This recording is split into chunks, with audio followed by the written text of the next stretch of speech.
Welcome to One Book, One Coffee, where we take time to explore the depths of some truly transformative books together. The fact that you're here, ready to delve into The Courage to Be by Paul Tillich, speaks volumes about you. In a world overflowing with distractions, you've chosen to pause, reflect, and enrich your understanding. This choice makes you stand out from the crowd and shows a remarkable commitment to personal growth and learning. The Courage to Be is an extraordinary book that tackles the existential challenges we all face, exploring how courage can be the answer to overcoming anxiety and finding meaning in life. It's a work that resonates deeply with those who seek to understand the profound aspects of human existence. While there might not be a single standout endorsement from the likes of Bill Gates or Obama, this book has been a crucial text in theology and philosophy circles, influencing countless thinkers and students worldwide. Paul Tillich, the author, was a renowned philosopher and theologian whose journey was shaped by the tumultuous events of the 20th century, including World War II and his exile from Nazi Germany. His personal experiences with existential anxiety and the search for meaning in the face of adversity deeply influenced his writing of this book. Now, a quick note before we dive in.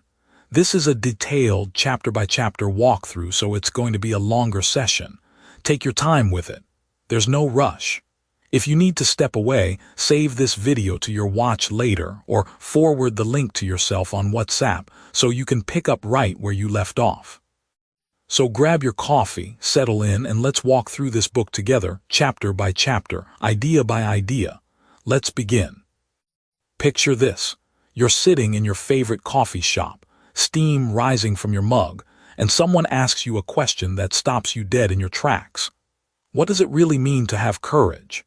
Not the Hollywood kind of courage where heroes leap off buildings, but the deeper kind that gets you out of bed when everything feels meaningless, that helps you face another day when anxiety whispers that you don't belong anywhere. This is exactly where Paul Tillich begins his profound exploration in The Courage to Be. And let me tell you, this isn't your typical philosophy book that gathers dust on academic shelves. Tillich was writing for people like us, people who have felt that gnawing emptiness at 3 in the morning, who have wondered if their lives actually matter in this vast, sometimes terrifying universe. Now, think about this for a moment. When was the last time you felt truly, authentically courageous? I'm not talking about bungee jumping or asking someone out on a date, though those count too. I'm talking about the courage to simply be yourself in a world that seems designed to make you question your very existence. Tillich understood that this kind of courage is actually the most fundamental human challenge we face. You see, Tillich was writing in the aftermath of 2 world wars, during a time when traditional certainties had crumbled like old buildings in an earthquake. People were asking the same questions we ask today, just in different contexts. What's the point of it all? Why do I feel so alone even when I'm surrounded by people? How do I keep going when everything feels meaningless? These aren't just philosophical puzzles, they're the lived reality of human existence. What makes Tillich's approach so compelling is that he doesn't start with abstract theories. Instead, he begins with something we all know intimately: anxiety. Not the kind of anxiety you feel before a job interview, but what he calls existential anxiety, the deep unease that comes from simply being human and aware of our own mortality and limitations.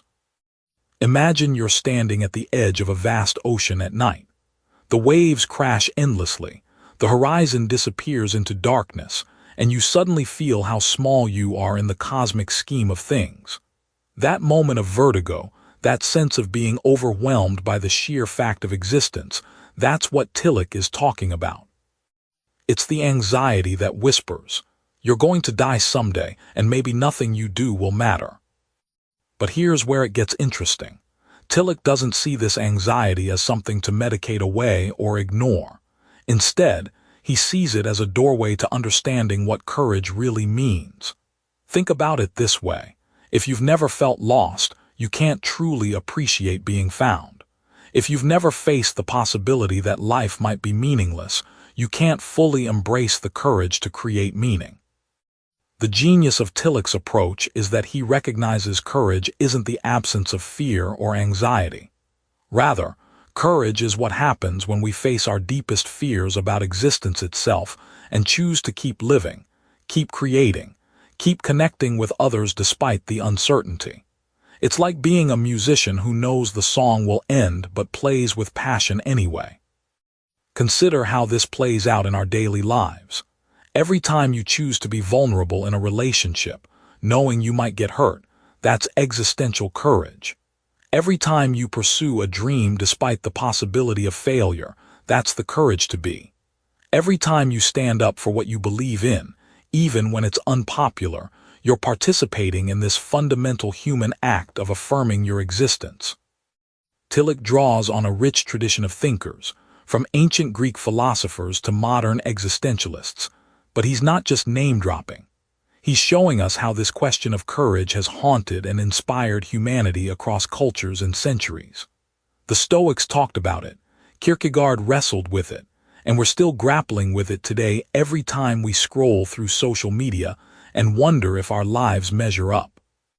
What's particularly relevant about Tillich's insights for our contemporary moment is how he understands that courage operates on multiple levels. There's the courage of the individual who faces personal challenges, but there's also the courage of participating in something larger than yourself, whether that's a community, a cause, or a relationship. In our hyper-individualistic culture, this reminder that courage often means connecting rather than standing alone feels especially important. Now, think about the last time you felt truly alive, truly present in your own life. Chances are, it involved some form of courage, some willingness to face uncertainty and engage with life anyway. Maybe it was having an honest conversation with someone you love, or taking on a challenge that scared you, or simply deciding to trust that your life has value even when you can't prove it. Tillich's exploration begins with acknowledging that being human is inherently challenging. We're the only creatures who know we're going to die, who can imagine alternative realities, who can feel guilty about the past and anxious about the future. But rather than seeing this as a cosmic joke or a burden, he invites us to see it as the very foundation of what makes courage possible and necessary. As we prepare to dive deeper into Tillich's analysis, it's worth remembering that this isn't just an intellectual exercise. This is about understanding the very ground of our being, the source of our strength when everything else feels shaky. Whether you're facing a personal crisis, questioning your life direction, or simply trying to make sense of why existence sometimes feels so heavy, Tillich's insights offer not easy answers, but something better. A framework for understanding why courage matters and how we can cultivate it. So grab that coffee, settle in, and prepare to explore one of the most fundamental questions of human existence. Because understanding the courage to be isn't just about philosophy, it's about learning how to live with depth, authenticity, and hope in a world that often challenges all three. Picture this. You're standing at the edge of a cliff, not literally, but metaphorically. Below you swirls the abyss of meaninglessness, the terrifying possibility that nothing really matters, that existence itself might be pointless. Above you stretches the vast unknown of what it means to truly be alive. This is where Paul Tillich invites us to explore one of the most profound questions ever asked. What does it mean to have courage in the face of being itself? Now, think about this for a moment. When we talk about courage, most of us immediately think of heroes rushing into burning buildings or soldiers charging into battle. But Tillich is pointing to something much more fundamental, something that every single one of us faces every morning when we open our eyes. It's the courage simply to be, to affirm our existence in a universe that often seems indifferent to our presence. Imagine you're sitting in your favorite coffee shop, watching people hurry past the window. Each person walking by is performing an extraordinary act of courage, though they probably don't realize it. They're choosing to participate in existence, to affirm their being despite all the uncertainties, disappointments, and fears that life throws at them. This is what Tillich calls the courage to be, and it's far more heroic than we usually recognize. But here's where it gets really interesting. Tillich argues that courage isn't just a nice human quality we sometimes display. Instead, courage is fundamentally connected to being itself. Think of it this way. To exist, to truly be, requires a constant act of self-affirmation against all the forces that threaten to diminish or destroy us. Every moment you choose to engage with life rather than retreat into despair or numbness, you're participating in what Tillich sees as the very structure of reality. Consider someone you know who's gone through a devastating loss, maybe a death in the family or the end of a long marriage. In those dark moments, the temptation is to conclude that life is meaningless, that caring about anything is pointless. Yet somehow, most people eventually find their way back to engagement with life. They start caring about small things again, maybe the taste of their morning coffee or a conversation with a friend. This return isn't just psychological healing. According to Tillich, it's a participation in the fundamental power of being itself. Now you might be wondering, what exactly does Tillich mean when he talks about being itself? He's not talking about any particular thing that exists, but rather about the mysterious power that makes existence possible in the first place. Think of it like this. Every tree, every star, every thought you've ever had participates in existence, but none of them is existence itself. Being itself is the inexhaustible source from which all particular beings draw their reality. Here's a modern parallel that might help.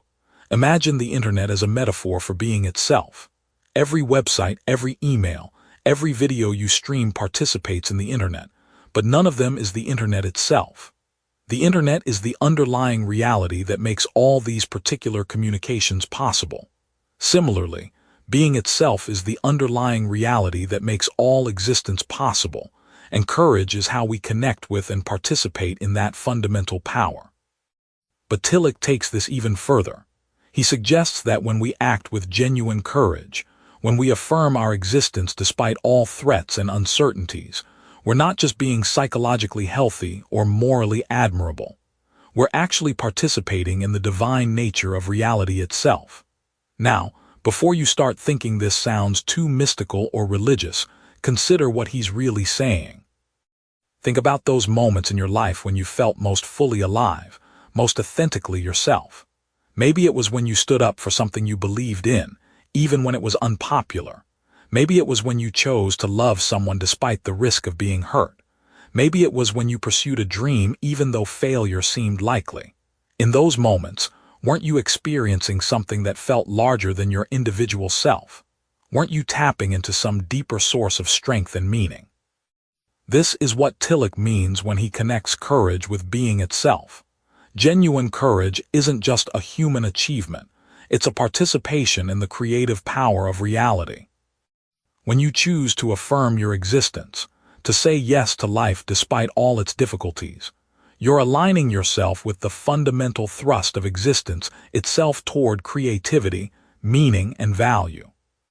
Consider how this plays out in our contemporary world. We live in an age of unprecedented anxiety, where many people feel disconnected from any sense of ultimate meaning or purpose. Social media bombards us with curated versions of other people's lives, making us question our own worth. Economic uncertainty makes long-term planning feel impossible. Climate change and political polarization make the future seem threatening rather than promising. Yet every day, millions of people get up and choose to participate in life anyway. They go to work, care for their children, create art, fall in love, help their neighbors. They're not necessarily thinking about philosophy or theology, they're just living. But according to Tillich, each of these acts of engagement represents a profound philosophical and spiritual choice to affirm being over non-being, meaning over meaninglessness. The beauty of Tillich's insight is that it democratizes heroism. You don't need to be famous or accomplish great things to participate in the courage to be. Every time you choose hope over despair, connection over isolation, creativity over destruction, you're exercising the same fundamental courage that drives all existence forward.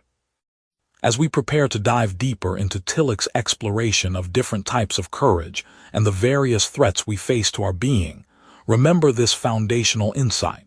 Courage isn't just something we have. It's something we participate in. It connects us to the deepest reality of existence itself, making every ordinary day an extraordinary adventure in being alive. Picture this. You're lying in bed at 3 in the morning, and suddenly that familiar weight settles on your chest. Not physical pain, but something deeper, more unsettling. It's that gnawing sense that something is fundamentally wrong with existence itself.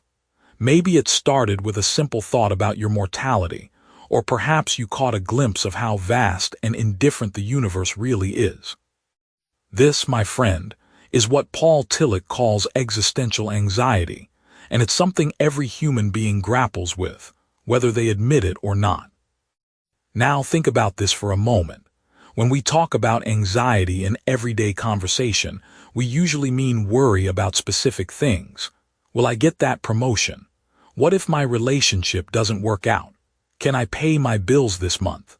But Tillich is pointing to something much more fundamental, something that lurks beneath all our surface-level concerns. He's talking about the anxiety that emerges when we truly confront the basic conditions of human existence. The fact that we exist at all, that we could cease to exist, and that ultimately we're responsible for creating meaning in what might be a meaningless universe.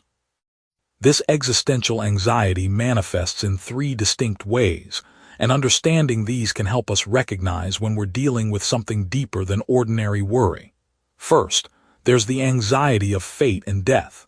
This is perhaps the most obvious one. Every human being, at some point, comes face to face with their own mortality. I remember talking to a friend who had just lost his father unexpectedly.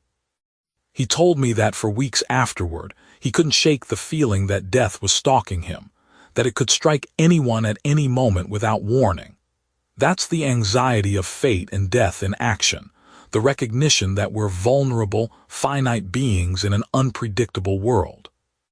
But here's where it gets interesting. The second type is the anxiety of emptiness and meaninglessness. Think about those moments when you've achieved something you thought would make you happy, only to find yourself asking, is this all there is? Or consider the modern phenomenon of the quarter-life crisis, where young people who seemingly have everything going for them suddenly feel lost and directionless. This isn't just about being temporarily confused about career paths. It's about confronting the possibility that existence itself might lack inherent meaning, that we're floating in a cosmic void with no predetermined purpose. The third type is the anxiety of guilt and condemnation, which isn't necessarily about having done something wrong in a legal or moral sense. It's about the weight of being responsible for our own choices, for creating ourselves through our decisions. Every time we choose one path, we simultaneously reject countless others. Every decision we make shapes who we become, and that's both terrifying and liberating. Imagine standing in front of a massive buffet where every choice you make determines not just your meal, but your entire identity. That overwhelming sense of responsibility is what Tillich is getting at. Now, you might be wondering, if existential anxiety is so fundamental to human existence, how do we possibly cope with it? This is where courage enters the picture, and Tillich's insight here is revolutionary. He argues that courage isn't the absence of anxiety or the ability to push through fear despite overwhelming odds. Instead, courage is the self-affirmation of being in spite of the fact of non-being. Let me break that down because it sounds more complicated than it actually is. When Tillich talks about courage, he's describing our capacity to say yes to life even when we're fully aware of all the reasons we might say no. It's the remarkable human ability to continue existing, creating, loving, and striving even when we know that everything we build might crumble, that everyone we love will eventually die, and that our own existence hangs by the thinnest of threads. Consider the story of someone starting a new business. They know the statistics about failure rates. They're aware that most new ventures don't survive their first few years. They understand that they're risking their financial security, their reputation, maybe even their relationships. But they move forward anyway. That's not reckless optimism or naive ignorance of the risks. That's courage in Tillich's sense, the willingness to affirm life and possibility in the face of very real threats to one's being. Or think about parents who choose to have children in an uncertain world. They know they're bringing vulnerable beings into existence who will face suffering, disappointment, and ultimately death. They know they're opening themselves up to a lifetime of worry and the possibility of devastating loss. Yet they choose to create and nurture new life anyway. This, too, is a profound act of courage, an affirmation of being despite the ever-present reality of non-being. But here's what makes Tillich's analysis so compelling for our modern world. He recognizes that we can't overcome existential anxiety through willpower alone or by simply thinking positive thoughts. The anxiety is too fundamental, too woven into the fabric of conscious existence. Instead, we need what he calls the courage to be, which comes from participating in something larger than ourselves. This is where his concept gets really practical. The courage to be can manifest as courage to be as oneself, where we find the strength to be authentic individuals despite social pressure to conform. Think about someone who chooses to live openly as their true self in a society that might reject them. Or it can manifest as courage to be as a part, where we find strength through meaningful participation in communities, traditions, or causes that transcend our individual existence. What's fascinating is how this plays out in our digital age. Social media can exacerbate existential anxiety by constantly confronting us with the vastness of human experience and our own relative insignificance. Yet it can also provide new forms of the courage to be, connecting us with communities and purposes that help us affirm our existence meaningfully. The beautiful paradox that Tillich reveals is that courage doesn't eliminate anxiety. Instead, it incorporates anxiety into a larger affirmation of life.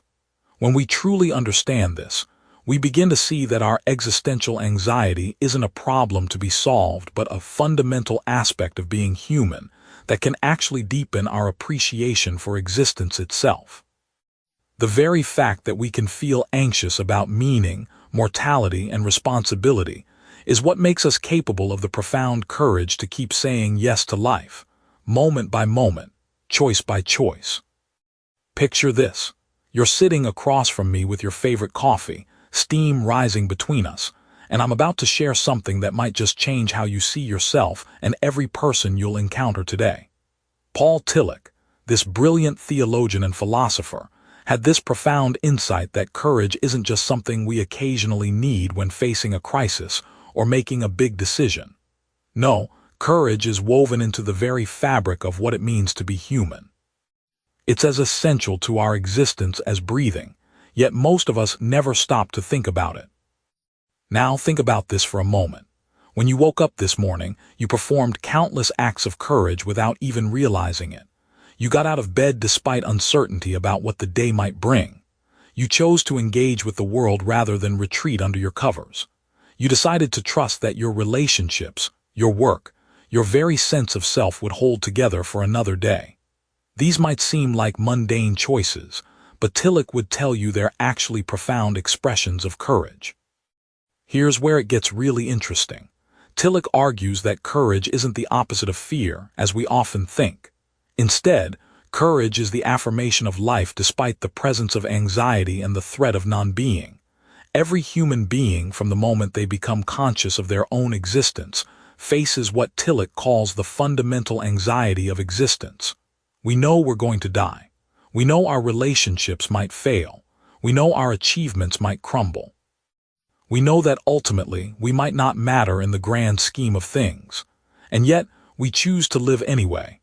That choice, that daily affirmation of life in the face of these ultimate concerns, is courage in its purest form. Think about a child taking their first steps. They don't know they won't fall. In fact, they probably will fall multiple times. But something within them compels them to try anyway, to risk the fall for the possibility of walking. That's not just physical development, that's courage manifesting itself in its most basic form. The child is affirming their being, their potential, despite the very real threat of failure and pain. But here's what makes this even more compelling in our modern world. We live in an age of unprecedented anxiety. Social media constantly reminds us of our inadequacies. The news cycle feeds us a steady diet of threats and uncertainties. Economic instability, climate change, political polarization, the pace of technological change that makes us wonder if we'll be relevant tomorrow. All of these are modern expressions of what Tillich called the anxiety of meaninglessness and the anxiety of fate and death. Yet every day, millions of people get up, make coffee, check their phones, go to work, love their families, and try to make a difference. That's not naivety or ignorance, that's courage operating at the species level. Consider the entrepreneur who starts a business knowing that most startups fail, or the artist who shares their work despite the possibility of rejection, or the person who chooses to have children in an uncertain world, or even the individual who decides to be vulnerable in a relationship after being hurt before. Each of these acts requires what Tillich would recognize as the courage to be, the willingness to affirm one's existence despite the very real possibilities of failure, loss, and suffering. Now, here's where Tillich's insight becomes really practical. He suggests that courage isn't just an individual virtue, it's also collective. Societies, cultures, and communities also need courage to affirm their values and continue existing in the face of threats. Think about how communities come together after natural disasters, not just to rebuild structures, but to rebuild hope. Think about how cultures preserve their traditions and languages, even when they're under pressure to assimilate or disappear. These are expressions of collective courage, the shared affirmation that this way of being, this particular expression of humanity, is worth preserving and continuing. But perhaps most powerfully, Tillich argues that courage is what enables us to accept ourselves despite being unacceptable to ourselves. We all know our flaws, our failures, our darkest thoughts and worst moments. We know we don't live up to our own ideals, let alone anyone else's. And yet, the courage to be includes the courage to accept this acceptance, to affirm our worth despite our unworthiness. This isn't about self-esteem in the popular psychology sense. It's about something much deeper. It's about recognizing that our being itself is valuable, not because of what we achieve or how others see us, but simply because we are. This connects beautifully to how we treat others as well. When we recognize that every person we encounter is exercising this fundamental courage just by existing, just by getting through their day, despite their own anxieties and struggles, it changes how we see them. That difficult coworker, that family member who drives you crazy, that stranger who seems so different from you, they're all engaged in the same fundamental human task of affirming their being despite the threats to it. They're all showing courage in ways you might not recognize or appreciate, but courage nonetheless. As we wrap up this exploration of courage as an essential part of humanity, I want you to carry this thought with you. Tomorrow morning, when you face the choice between staying in bed and engaging with the world, remember that you're participating in something profound and universal. Your decision to continue, to try, to hope, to love, to work, to create, to connect, these aren't just personal choices. They're expressions of the deepest courage humans possess, the courage to affirm life itself in the face of everything that threatens it. And in recognizing this in yourself, you'll begin to see it everywhere around you, in every person who chooses to keep going, to keep trying, to keep being. That recognition might just be the beginning of a deeper understanding of what it truly means to be courageously, authentically human. Picture this.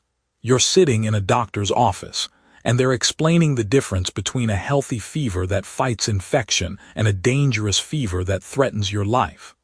Both involve elevated temperature. Both make you uncomfortable, but one is your body's natural defense system, while the other signals something has gone terribly wrong. Paul Tillich makes a remarkably similar distinction when it comes to anxiety, and understanding this difference might just change how you view those restless nights and worried thoughts that visit us all. Now, think about this for a moment. We live in an age where anxiety has become almost a badge of honor, where we wear our stress like a designer accessory and pop pills to manage what we call anxiety disorders. But Tillich, writing in the aftermath of 2 world wars and the dawn of the nuclear age, saw something we often miss in our rush to medicate and manage. He recognized that not all anxiety is created equal, and more importantly, that some forms of anxiety are not just normal but absolutely essential to being fully human. When Tillich talks about pathological anxiety, he's not simply referring to the clinical categories we find in psychology textbooks today. He's drawing a line between anxiety that connects us to the fundamental realities of existence and anxiety that disconnects us from life itself. Imagine anxiety as a river. Healthy anxiety is like the current that moves the water forward, creating energy and life. Pathological anxiety is like a dam that blocks the flow, creating stagnation and ultimately threatening the entire ecosystem.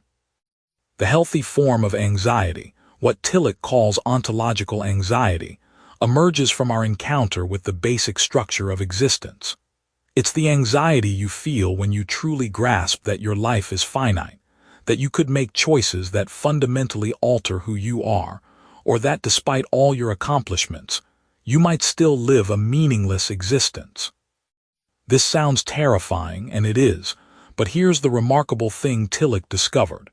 This anxiety is actually the birthplace of courage and authentic living.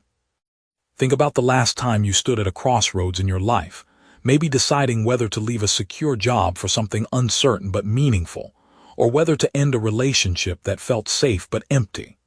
That churning in your stomach, that sleepless wrestling with possibilities, that's ontological anxiety at work.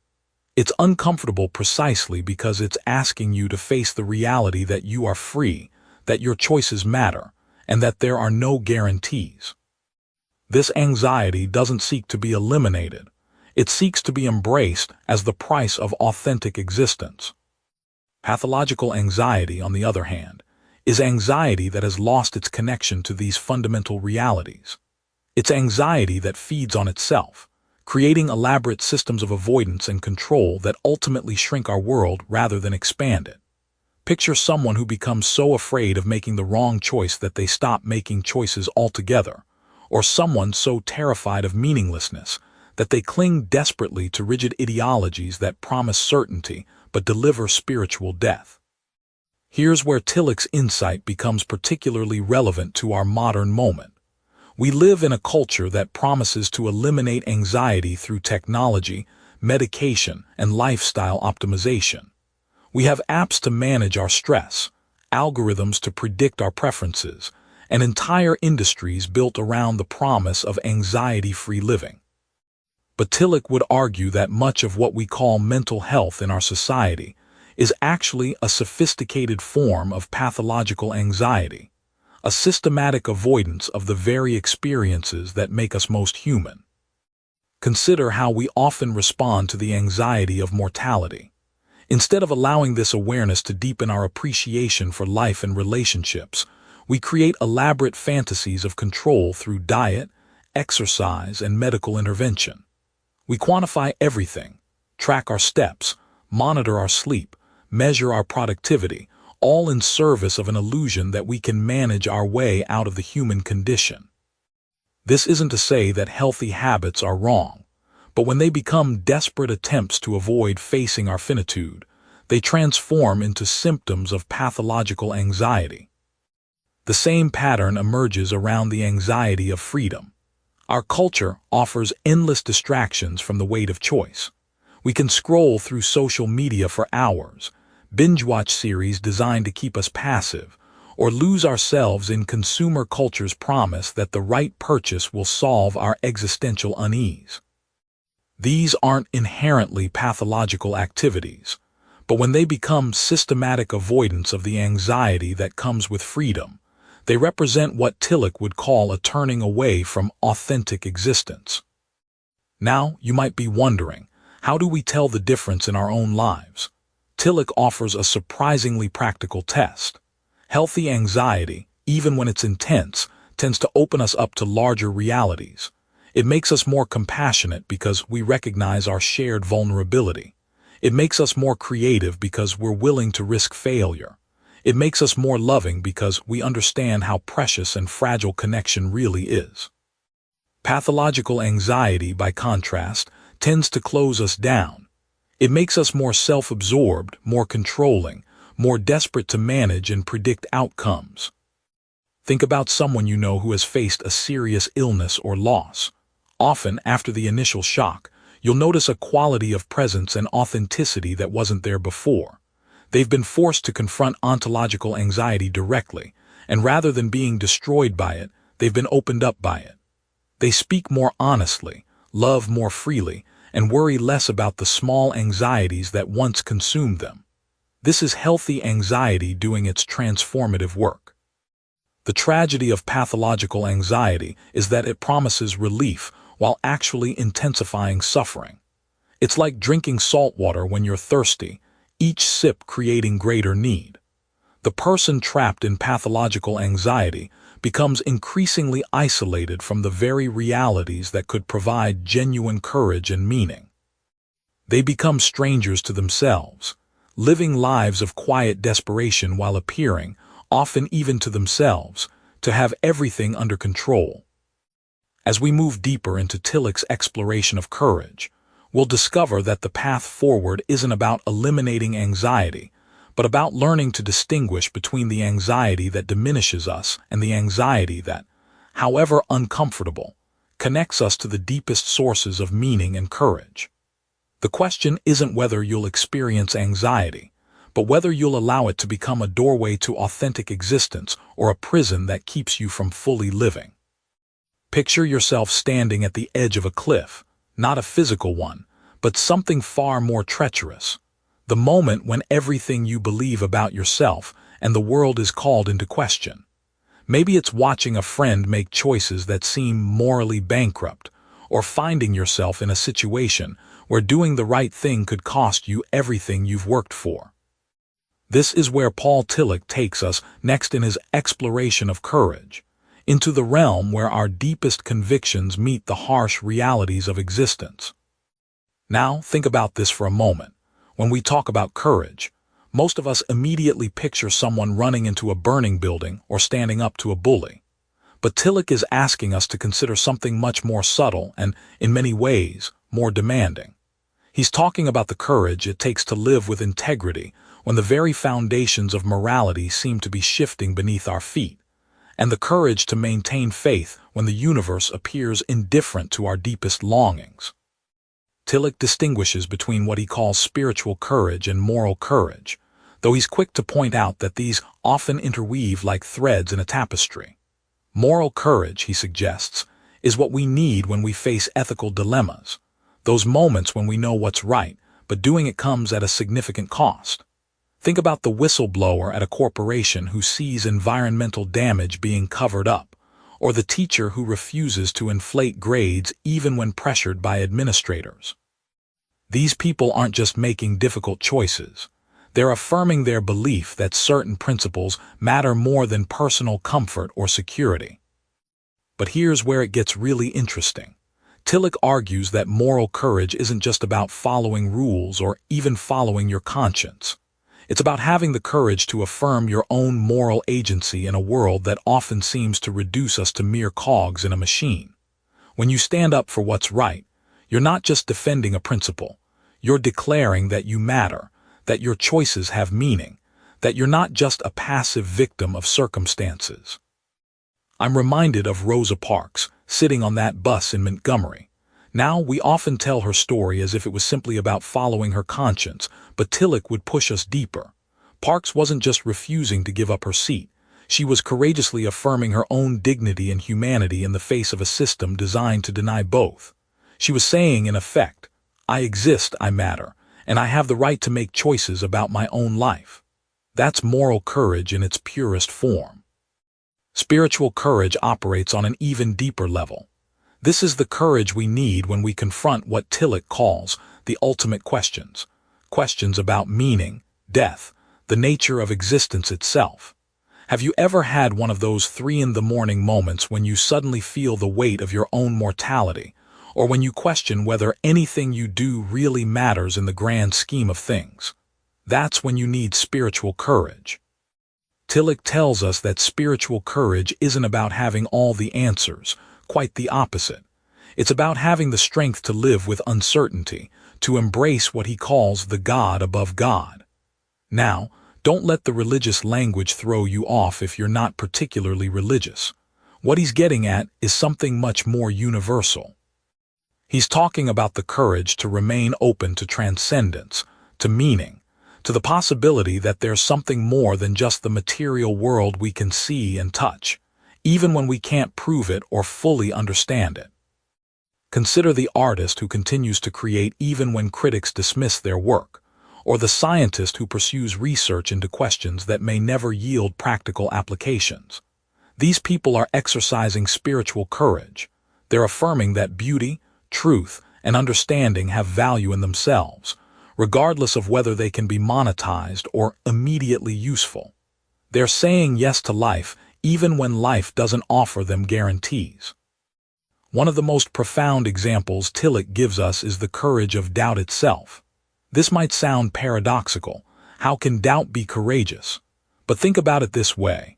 It takes tremendous spiritual courage to question your own beliefs, especially when those beliefs provide comfort and security. The person who was raised in a particular religious tradition, but begins to question its teachings, isn't being disloyal or weak. They're exercising the kind of spiritual courage that says truth matters more than comfort. Now here's where Tillich's insights become especially relevant for our time. We live in an age of what he might call spiritual homelessness. Traditional sources of meaning, religion, community, clear moral codes, have lost their authority for many people.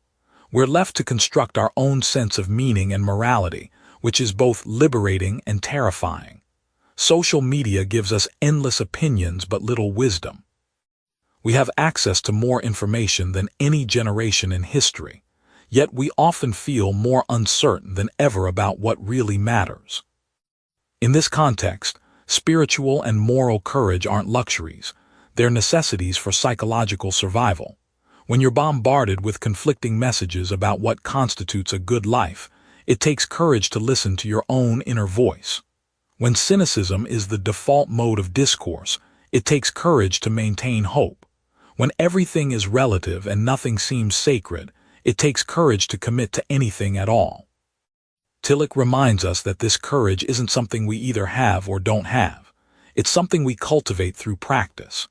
Every time we choose integrity over convenience, every time we remain open to wonder in a world that often seems determined to crush it, every time we affirm our own worth and the worth of others in the face of systems that treat people as disposable, we're building our capacity for spiritual and moral courage. As we move forward in our exploration of Tillich's thought, we'll see how these forms of courage connect to his broader understanding of what it means to be human in an often inhuman world. But for now, let yourself sit with this question. In what areas of your life are you being called to exercise moral or spiritual courage? Where might you be playing it safe when your deepest convictions are asking you to step forward into uncertainty? The answers to these questions might just point you toward the most authentic version of yourself. You know, we've been talking about courage in all sorts of grand ways, but let me pour you another cup of coffee and tell you about something that might be the hardest kind of courage there is. It's not the courage to climb mountains or face down lions. It's the courage to look in the mirror and say, "Yes, this is me, and I accept what I see." Paul Tillich understood something profound about human nature that most of us spend our entire lives running from. He knew that beneath all our achievements, our social media posts, our carefully curated personas, there's this gnawing anxiety about whether we're actually okay as we are. And here's the thing that'll knock you sideways if you really think about it. Most of our suffering doesn't come from external circumstances. It comes from our relentless war against ourselves. Picture this for a moment. You're at a coffee shop just like we are now, and you overhear someone at the next table absolutely tearing themselves apart. "I'm such an idiot for saying that. Why can't I be more like Sarah? I should be further along in my career by now." I'm a terrible friend, a mediocre partner, and honestly, who am I kidding thinking I could ever amount to anything? Now, if a stranger walked up and said those exact words to that person, you'd probably call security. But when we say them to ourselves, we call it being realistic. Tillich saw this self-rejection as one of the most destructive forces in human life, and he wasn't talking about some touchy-feely, everyone gets a trophy kind of acceptance. He was talking about something much deeper and more radical. The courage to accept oneself, in his view, is about facing the fundamental anxiety of existence without flinching, without pretending to be someone else, and without demanding that we be perfect before we're allowed to be human. Think about the last time you made a mistake. Really think about it. What was your first instinct? If you're like most people, it was probably to either minimize it, blame someone else, or launch into a brutal internal monologue about what a failure you are. But here's what Tillich would ask you. What if neither self-flagellation nor denial is the answer? What if the answer is something far more challenging and far more liberating?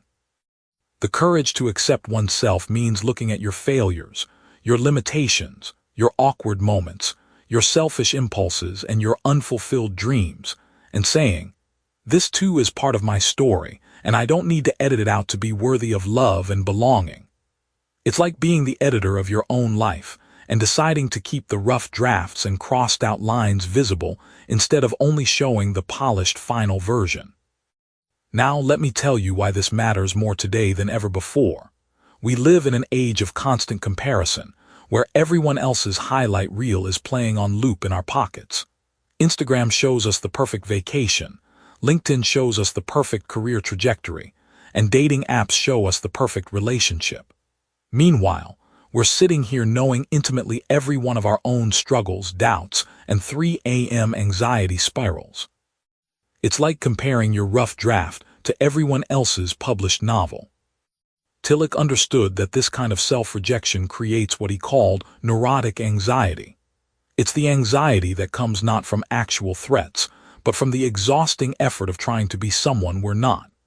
Imagine carrying around a mask all day, every day, making sure it never slips, never reveals the face underneath. That's what most of us are doing, and it's absolutely exhausting.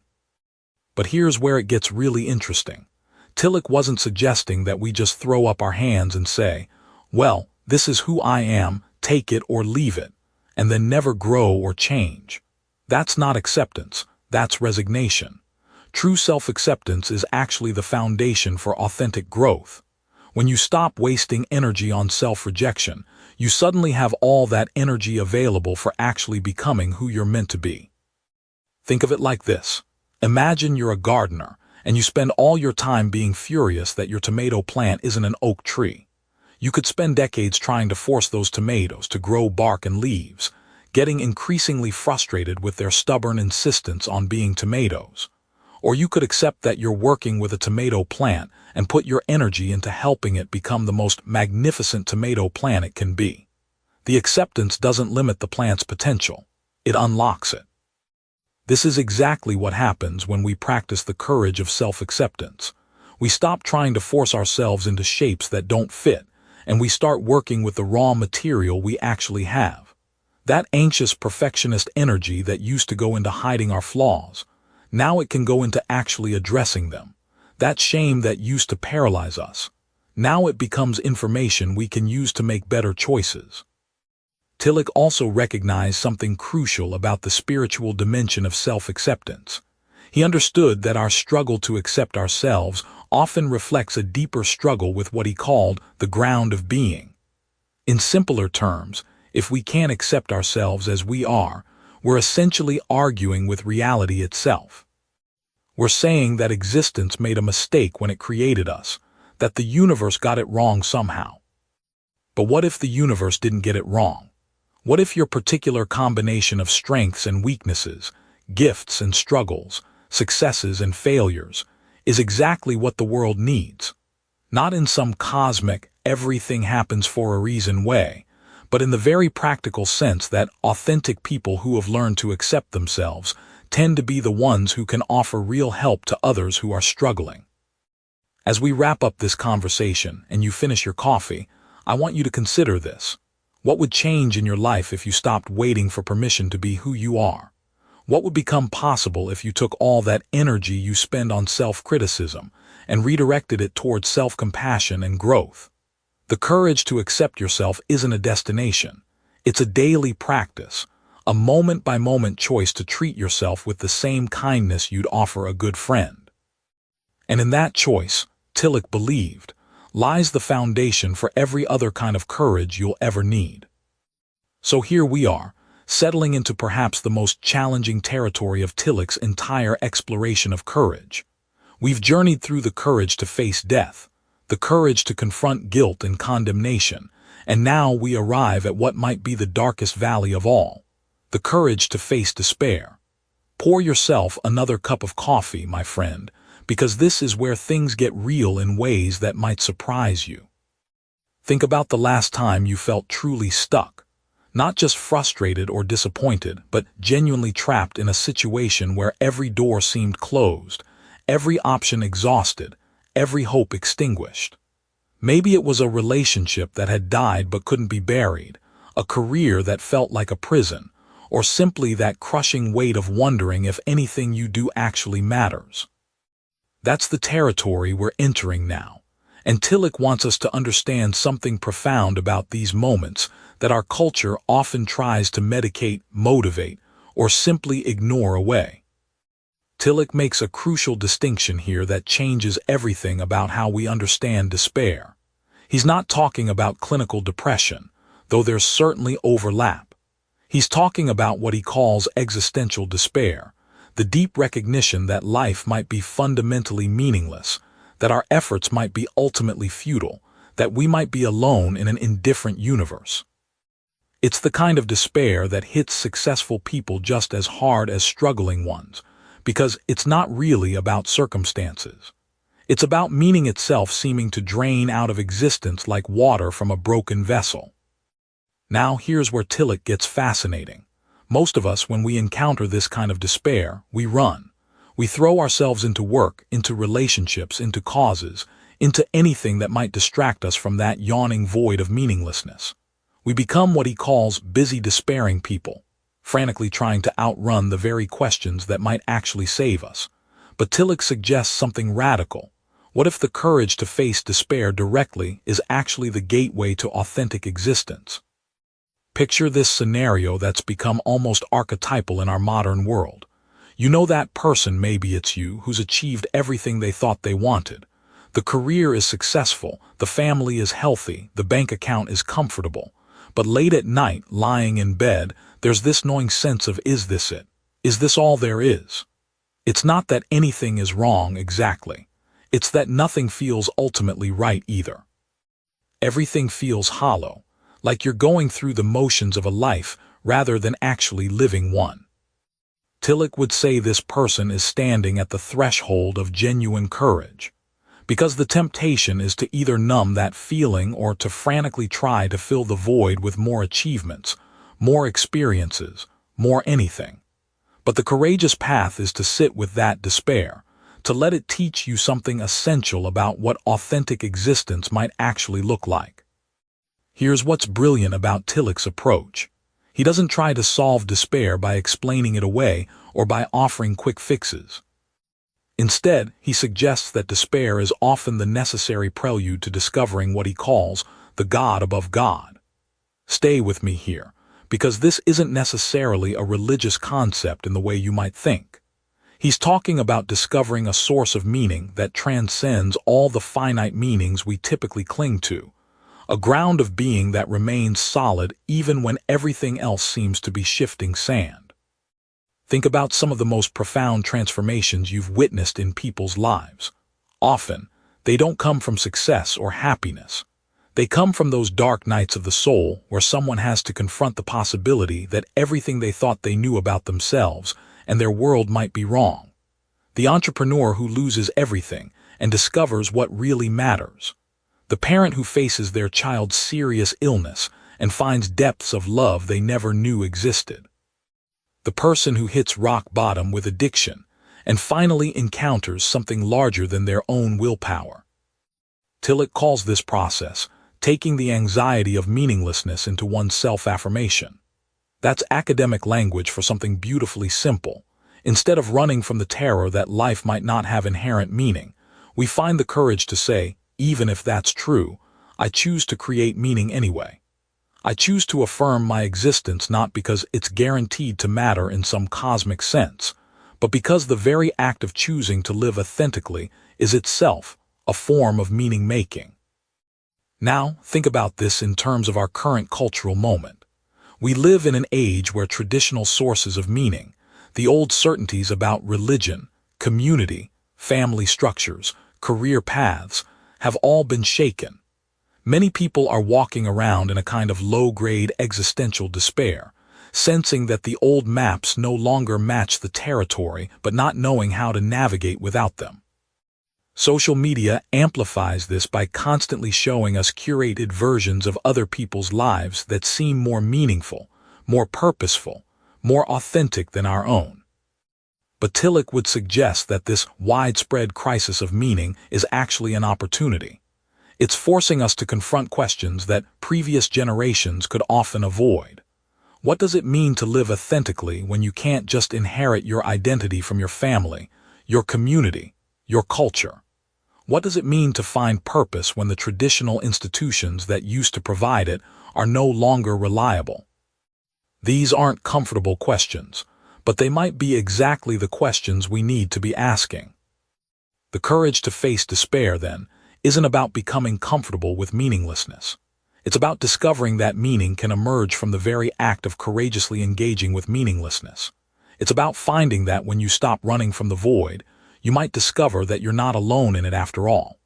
There's something in the human spirit that refuses to be extinguished, something that can affirm life even in the face of death, hope even in the face of despair, love even in the face of apparent indifference. This brings us to a crucial turning point in our journey through Tillich's understanding of courage. We've explored how courage relates to our deepest fears and anxieties, and now we're beginning to see how it might relate to something even more fundamental, the very ground of our being itself. Picture this. You're sitting across from a friend who's just told you they're terrified of making a major life decision. Maybe it's leaving a secure job to start their own business, or ending a relationship that's comfortable but unfulfilling, or simply admitting they don't have all the answers they thought they did. What would you tell them? Paul Tillich would say that what your friend needs isn't just courage, but a particular kind of courage that's deeply intertwined with faith. Not necessarily religious faith, mind you, but something much more fundamental and universal. Now, think about this for a moment. When we talk about courage, we usually picture someone charging into battle or standing up to a bully, but Tillich is exploring something far more subtle and profound. He's talking about the courage it takes simply to exist authentically in a world that constantly threatens to reduce us to nothing more than cogs in a machine, statistics in a database, or faces in a crowd. This is where faith enters the picture, not as a crutch for the weak, but as the very foundation that makes genuine courage possible. Imagine you're standing at the edge of a cliff, but instead of looking down at rocks and water, you're looking into the abyss of meaninglessness. This is the existential situation Tillich believes we all face. The cliff represents everything that threatens to rob our lives of significance, the anxiety that we might not matter, the fear that our choices are ultimately pointless, the creeping suspicion that we're alone in an indifferent universe. Faith, in Tillich's understanding, isn't about believing in specific doctrines or following particular rituals. Instead, it's what he calls ultimate concern, that deep conviction that something matters absolutely, even when we can't prove it or fully understand it. Consider Sarah, a nurse working in a busy emergency room. Every day, she witnesses suffering that seems senseless, encounters systems that feel broken, and faces the reality that despite her best efforts, she can't save everyone. The existential threats here aren't abstract philosophical concepts. They're the daily erosion of meaning that comes from seeing too much pain and too little justice. Yet Sarah continues to show up, to care, to fight for her patients. What sustains her isn't naive optimism or blind faith in a better tomorrow. It's what Tillich would recognize as the courage of faith, a deep trust that her work participates in something larger than herself, even when she can't see the full picture. This interplay between faith and courage becomes especially clear when we examine what Tillich calls the three types of anxiety that threaten human existence. There's the anxiety of fate and death, that gnawing awareness that we're vulnerable, mortal beings in an unpredictable world. Think about how the pandemic brought this anxiety to the surface for millions of people. Suddenly, the illusion of control we'd built around our lives crumbled, and we were forced to confront our fundamental fragility. Then there's the anxiety of emptiness and meaninglessness. This is perhaps the most distinctly modern form of existential threat. We live in an age of unprecedented material prosperity and technological achievement, yet rates of depression, anxiety, and suicide continue to climb. Why? Because having more stuff doesn't automatically translate into having more meaning. The courage to face this particular anxiety requires what Tillich calls the faith of doubt, the paradoxical ability to embrace uncertainty while still committing to values and purposes that give life direction. Finally, there's the anxiety of guilt and condemnation. This isn't just about feeling bad when we do something wrong. It's the deeper fear that we are fundamentally flawed, unworthy, or irredeemable. Social media has amplified this anxiety exponentially. Every day, we're bombarded with evidence of our inadequacy. Others who are more successful, more attractive, more accomplished, more virtuous. The courage to be authentic in the face of this comparison trap requires what Tillich describes as the courage of self-acceptance, a faith-based conviction that our worth isn't contingent on our performance or others' approval. Now, here's where Tillich's insights become particularly relevant for our contemporary moment. He argues that faith and courage are not separate phenomena that sometimes happen to work together. Rather, they are two sides of the same coin. Faith without courage becomes mere wishful thinking or escapism. Courage without faith becomes either reckless bravado or stoic resignation. But when they're united, something remarkable happens. We discover what he calls the courage to be. Think about the civil rights activists of the 1960s. Their courage wasn't simply a matter of being brave enough to face police dogs and fire hoses. Their courage was grounded in a profound faith that justice was not just a human invention, but reflected something fundamental about the nature of reality itself. This faith didn't eliminate their fear or guarantee their success, but it provided the foundation that made their courage sustainable over years and decades of struggle. Or consider someone dealing with addiction recovery. The famous first step of Alcoholics Anonymous involves admitting powerlessness, hardly what we typically call courageous. But Tillich would argue that this apparent surrender actually requires tremendous courage, because it involves facing the truth about oneself without the protective armor of denial or rationalization.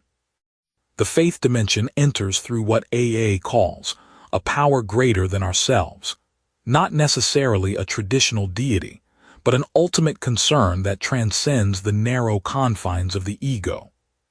What makes this particularly challenging in our current cultural moment is that we're often told we must choose between faith and reason, between courage and vulnerability, between strength and acknowledgement of our limitations.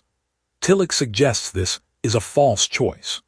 The most profound courage emerges precisely when we're honest about our limitations while simultaneously trusting in something beyond ourselves.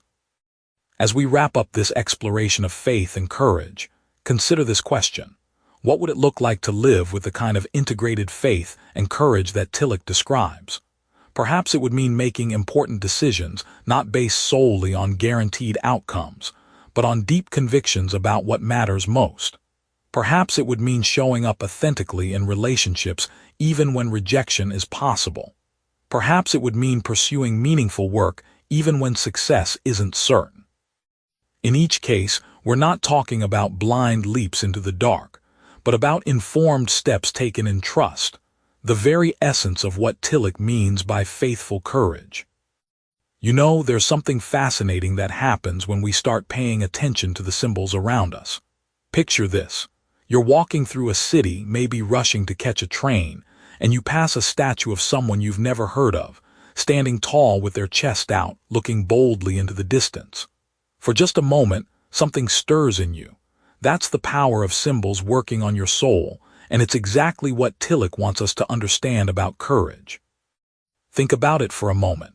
When you were a child, what made you feel brave? Maybe it was wearing a superhero cape, or carrying a special stone in your pocket, or even just standing a little taller when you wore your favorite shirt. These weren't just random objects or gestures. They were symbols, and they were doing something profound in your inner world. They were connecting you to something larger than your immediate fears and anxieties. Tillich argues that symbols aren't just decorative additions to life. They're not the cherry on top of the sundae. They're actually fundamental to how we experience and express courage. Now, this might sound a bit abstract at first, but stick with me here, because this gets really practical really quickly. Consider the wedding ring on someone's finger. It's just a piece of metal, right? But when that person is facing a difficult decision or going through a tough time, they might unconsciously twist that ring or touch it gently. In that moment, the ring isn't just jewelry. It's a symbol that connects them to love, commitment, and the courage that comes from knowing they're not alone in the world. The symbol is doing work in their soul. Or think about national flags. Now, I know flags can be controversial, and people have complicated relationships with national symbols. But set aside the politics for a moment and consider what's happening psychologically. When someone sees their flag, something happens inside them. For some, it's a connection to belonging, to being part of something larger, to the courage that comes from shared identity and purpose. The fabric itself has no power, but as a symbol, it can inspire people to acts of remarkable bravery. Tillich suggests that symbols work because they participate in what they represent. This is a crucial distinction. A symbol isn't just pointing to something else, like a road sign pointing to a distant city. A symbol actually contains and conveys some of the reality it represents. When you see a cross, if you're Christian, you're not just being reminded of Jesus. In some mysterious way, the presence and power of that reality is actually there in the symbol itself. Now think about this in terms of courage. What symbols in your life connect you to courage? Maybe it's a photo of someone who inspires you. Maybe it's a piece of jewelry passed down from a grandmother who survived incredible hardships. Maybe it's a book that sits on your shelf, reminding you of ideas that give you strength. These symbols work because they don't just represent courage abstractly. They actually participate in and convey the courage they symbolize. Here's where this gets really interesting for our modern world. We're living in an age that's simultaneously oversaturated with symbols, and yet somehow symbol-starved. Think about it. We're surrounded by logos, brands, emojis, memes, and digital images all day long. But how many of these actually connect us to authentic sources of courage? How many of them participate in realities that can sustain us when life gets difficult? Tillich would say that many of our contemporary symbols are what he calls broken symbols. They've lost their power to connect us to transcendent sources of meaning and courage. A corporate logo might make you feel temporarily excited about a product, but does it connect you to the kind of deep courage you need when facing mortality, meaninglessness, or moral failure? Probably not. But here's the hopeful part. Tillich believes that symbols can be renewed and that new symbols can emerge. Consider how certain images from recent history have become symbols of courage. The photo of a single person standing in front of tanks, or the image of people linking arms in the face of injustice. These weren't planned as symbols, but they became powerful ones because they participated in and conveyed the reality of courage in the face of overwhelming odds. The key insight here is that we can be intentional about the symbols we allow into our lives and the symbols we choose to embrace. This isn't about superstition or magical thinking. It's about recognizing that we're symbolic creatures who need connections to sources of meaning and courage that are larger than our immediate circumstances. Let me give you a practical example. I know someone who keeps a small stone on their desk. It's not particularly beautiful or valuable, but it came from a mountain they climbed during one of the most difficult periods of their life. Every time they see that stone, they're connected not just to the memory of that accomplishment, but to the actual courage that carried them up that mountain. The stone participates in and conveys that courage into their present moment. Now you might be thinking, but isn't this just psychological tricks? Aren't we just fooling ourselves? Tillich would say no, and here's why. The courage that symbols convey isn't manufactured out of nothing. It's connected to real sources of meaning, real communities, real experiences of transcendence. The symbol is a bridge that helps us access and participate in these realities. As we think about symbols of courage in our own lives, the question becomes, what symbols authentically connect you to sources of courage that can sustain you through life's deepest challenges? What images, objects, or rituals help you remember that you're part of something larger than your immediate fears and anxieties? And perhaps most importantly, how can you be more intentional about surrounding yourself with symbols that participate in and convey the kind of courage you most need? This understanding of symbols prepares us beautifully for what comes next in Tillich's exploration, because once we understand how symbols work to inspire and sustain courage, we can begin to see how courage itself becomes a kind of symbol of our fundamental affirmation of life, despite everything that threatens it. So here we are, at the end of our journey through Paul Tillich's profound exploration of what it means to have courage in an uncertain world. We've traveled through the valleys of anxiety, climbed the mountains of meaning, and wrestled with some of the deepest questions humans have ever asked. Now, as we reach this final destination, it's time to gather up all these insights like precious stones and see how they catch the light of our everyday experience. Tillich leaves us with something remarkable in his conclusion. He doesn't offer us a neat little package with a bow on top, some simple formula for courage that we can memorize and apply like a life hack. Instead, he gives us something far more valuable and honest. He shows us that courage isn't a destination we arrive at, but rather a way of walking through life, even when the path ahead disappears into fog. Think about this for a moment. How many self-help books promise you the secret to fearless living? How many motivational speakers claim they can eliminate your anxiety forever? Tillich takes a completely different approach. He says, essentially, that courage isn't the absence of anxiety but the willingness to move forward despite it. It's like being a sailor who doesn't wait for the storm to pass but learns to navigate through it, understanding that the ocean will always have its tempests. The genius of Tillich's conclusion lies in how he weaves together all three dimensions of courage we've explored. Remember, we talked about the courage to be as part of something larger than ourselves, the courage to be ourselves as unique individuals, and that mysterious absolute courage that transcends both. Now he shows us that these aren't separate compartments in our lives, but flowing streams that merge into a single river of authentic existence. Consider Sarah, a teacher I know who embodies this integration beautifully. She finds courage through her connection to her school community, drawing strength from being part of something that matters. But she also maintains her individual voice, advocating for creative teaching methods even when administrators prefer standardized approaches. And in those quiet moments when she faces her own mortality, perhaps during a health scare or when reflecting on her purpose, she taps into something deeper still. That's the absolute courage Tillich describes, the ground of all being that holds us even when everything else seems to crumble. What makes Tillich's insights so enduringly relevant is how perfectly they speak to our contemporary struggles. We live in an age of unprecedented anxiety, don't we? Climate change threatens our planet's future. Political divisions tear at the fabric of our communities. Social media bombards us with images of lives that seem more successful, more beautiful, more meaningful than our own. Economic uncertainty makes planning for the future feel like shooting arrows in the dark. Yet here's what Tillich understood decades before our current crisis. These external challenges aren't really what create our deepest anxiety. They're symptoms of something more fundamental. The real source of our unease is what he called the threat of non-being, the fear that our lives might ultimately be meaningless, that we might not matter, that we might disappear without a trace. Now, think about how this plays out in our daily lives. Why do we scroll endlessly through social media feeds?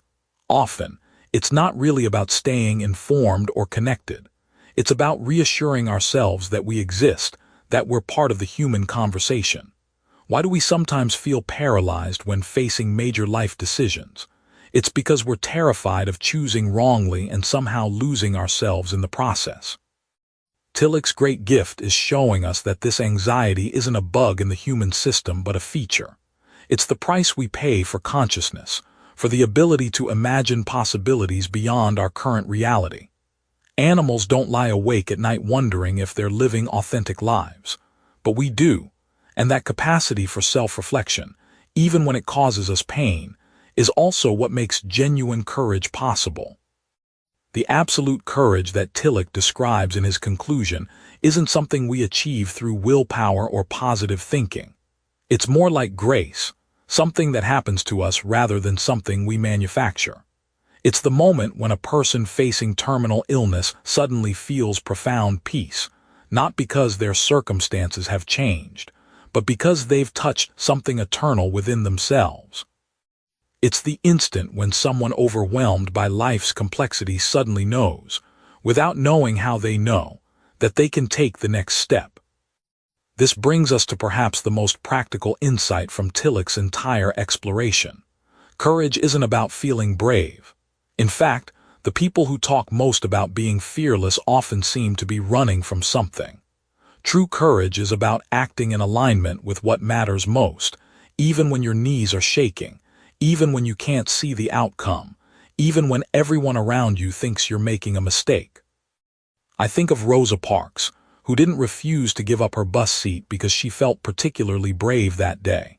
She was tired, not just physically but spiritually tired of a system that denied her dignity. Her courage came from a deeper source, a connection to something larger than her individual fears. That's the absolute courage Tillich describes, the kind that changes the world precisely because it doesn't depend on feeling confident or comfortable. As we close this exploration together, what Tillich ultimately offers us isn't a cure for the human condition, but a way of embracing it fully. He invites us to see our anxiety not as evidence that something's wrong with us, but as proof that we're alive, that we're engaged with the deepest questions of existence. He shows us that courage isn't about becoming someone different, but about becoming more fully who we already are. The courage to be, as Tillich presents it, is ultimately an act of trust. Not blind faith that everything will work out fine, but a deeper trust that our existence has meaning even when we can't grasp that meaning fully. It's the courage to plant trees whose shade we'll never enjoy, to love people we might lose, to create beauty in a world that seems bent on destruction. And so, as we finish our coffee and close this remarkable book, we're left not with answers but with a new way of living the questions. That, perhaps, is the greatest courage of all. Paul Tillich's The Courage to Be is a profound exploration of existential anxiety and the essence of courage. Tillich challenges us to confront the deep-seated anxieties that arise from our experience of the world. Through his philosophical lens, we see courage not just as a heroic act, but as a fundamental element of our being, a necessary force to embrace the uncertainties and fears inherent in life. Here are some actionable takeaways from the book. 1. Embrace anxiety as a part of life. Rather than avoiding anxiety, recognize it as a signal of your engagement with life's deeper questions. Start incredibly small by acknowledging your fears in a journal entry or a conversation with a friend. Be patient with yourself as you learn to see anxiety not as a barrier, but as a bridge to personal growth. 2. Find meaning in the face of doubt. Tillich emphasizes that doubt is not the opposite of faith, but an element of it. Apply this by giving yourself permission to question and explore your beliefs without judgment. Create a personal ritual, like a weekly reflection, to engage with your evolving understanding of the world. 3. Cultivate the courage to be yourself. In a world full of external pressures, Tillich's work reminds us to hold onto our individuality. Start by identifying one aspect of your life where you feel you're not being true to yourself, and take a small step towards authenticity, whether it's expressing an opinion or pursuing a suppressed passion. 4. Accept the inevitability of suffering. Tillich teaches that suffering is a part of the human experience. Rather than resisting it, allow yourself to acknowledge your pain. Practice self-compassion through daily affirmations, reminding yourself that it's okay to struggle and that this struggle is part of the greater human narrative. 5. Build community for support and growth. Recognize the power of community in navigating existential fears. Take the initiative to connect with others by joining a group that shares your interests or beliefs, providing a platform for mutual support and growth. Before you go, I'd love to hear from you. Drop a comment below with at least one idea from this book that stuck with you, one concept you're going to carry forward. It could be something that challenged your thinking, something you want to try, or even something you disagreed with. Your insight might be exactly what another listener needs to hear today. And if this summary gave you something valuable, a new perspective, a spark of motivation, or even just a peaceful hour with your coffee, share it with someone who might need it too. Subscribe to One Book, One Coffee and hit that bell icon so you never miss a new summary. Every week, we sit down together with one great book, one warm cup of coffee, and the simple belief that wisdom, shared well, can change lives. Until next time, keep reading, keep growing, and remember, every small step counts. See you at the next book.